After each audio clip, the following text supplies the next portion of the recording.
We have awakened a sleeping giant and have instilled in him a terrible resolve. This was a quote by Admiral Yamamoto to Tokyo, just after the Japanese had bombed Pearl Harbor, December 7, 1941. Yamamoto was a suave and adventurous young man and had a very large appetite for the American way of life. This appetite started his career in the Navy and brought him to the United States, made him a perfect candidate. In 1919, he came over here to study at Harvard. He was here to study law, but his major thing was to learn English. Loved our way of life, loved how we did things, and he stayed for a little while. Went back to Japan to continue his career in the Navy. Then, in 1925, became a naval attaché to come back over to the United States and learn more of our military ways of life. He became very familiar with the U.S. Navy and how they did things and their doctrine. He was a gifted gambler. This guy went over to Europe and went to one of the casinos over there. It was never really mentioned. And he blew them out. Pretty much like what they got over in Vegas, what they call whales, where they win very much. These days they just comp you a room and then ask you not to come back. Well, they kicked him out. He thought this was an honor. 1930, became a peace delegate to come over and talk about how their Navy and their military was going to look. He sat down with delegates from the United States and England. The English and the United States come up with a 5-5-3 plan. For every 5 ships that the English built, the United States would build 5. Japan was only allowed to build 3. Yamamoto didn't like this very much and then scrapped the idea, left the table. He went back to Japan, and in 1935 the Japanese promoted him to Naval Vice Minister. Rising to promotion quickly, he advanced his idea that the aircraft carrier was going to be the weapon of choice in the next World War. He knew that he was going to need planes, and a lot of them, because of the Pacific Rim. Yamamoto so enjoyed the American way of life that this knowledge made him the perfect candidate to build the plan to attack America.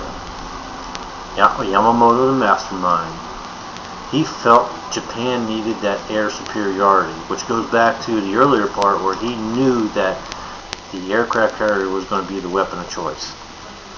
He needed the planes, he needed the aircraft carriers.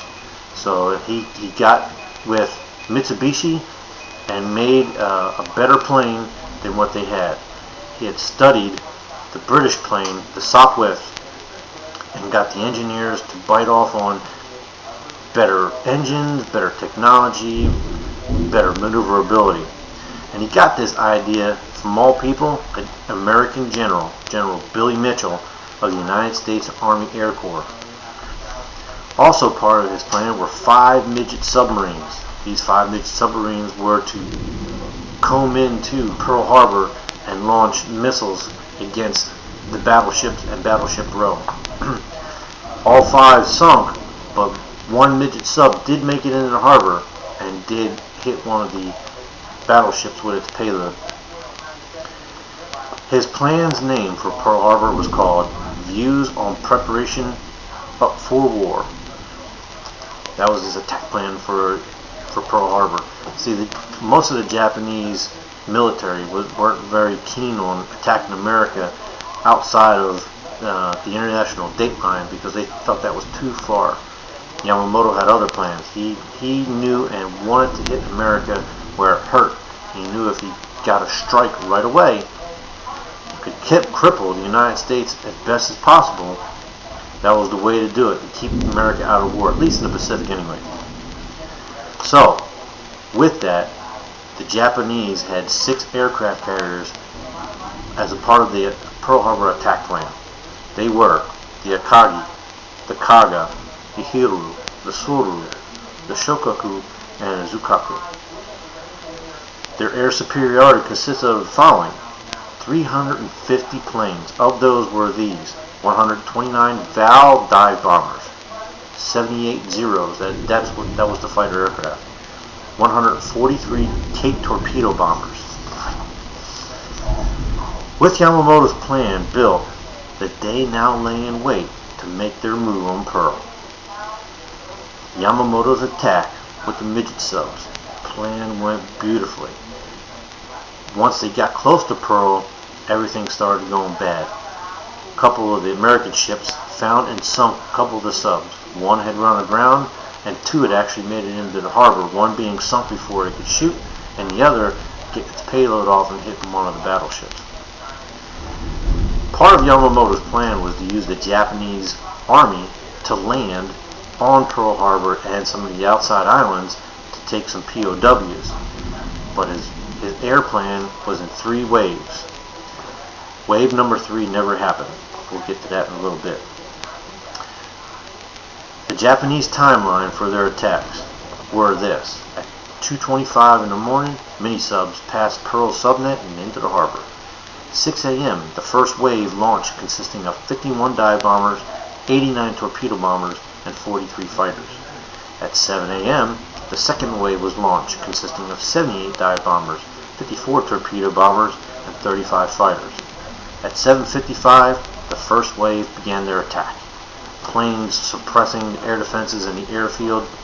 Torpedo planes were taking out Battleship Row because they feared that if the battleships could get out, it was all she wrote.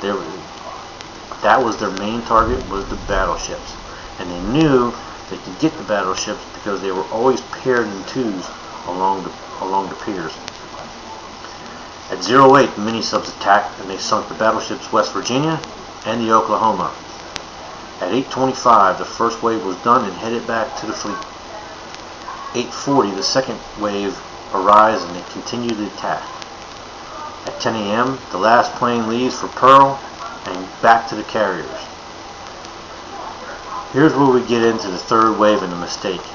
Admiral Nagumo was not Yamamoto's first choice to lead the attack. He went out there, and when he heard the success of both waves, he called the third wave off. Yamamoto was very upset because he knew that that third wave would have been the killer strike against the United States.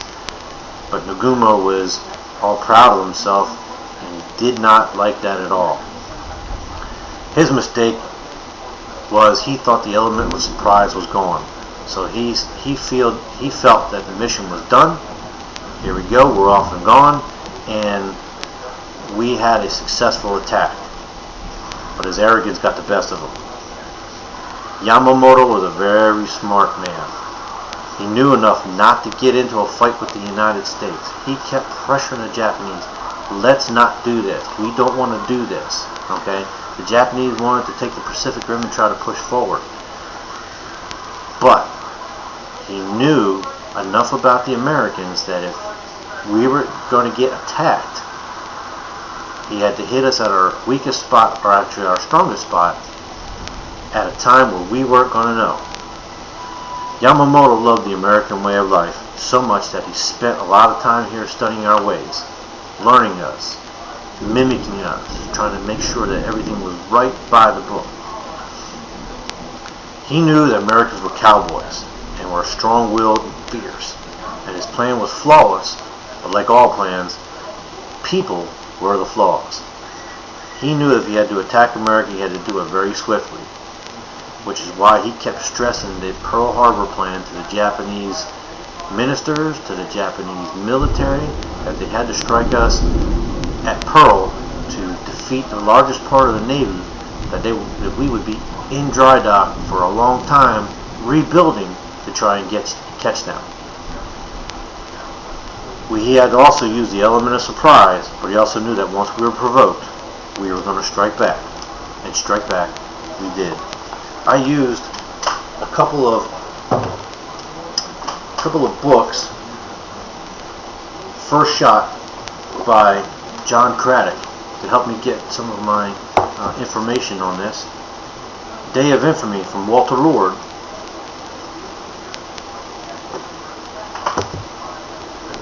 And a couple other websites featuring Admiral Yamamoto to finish this.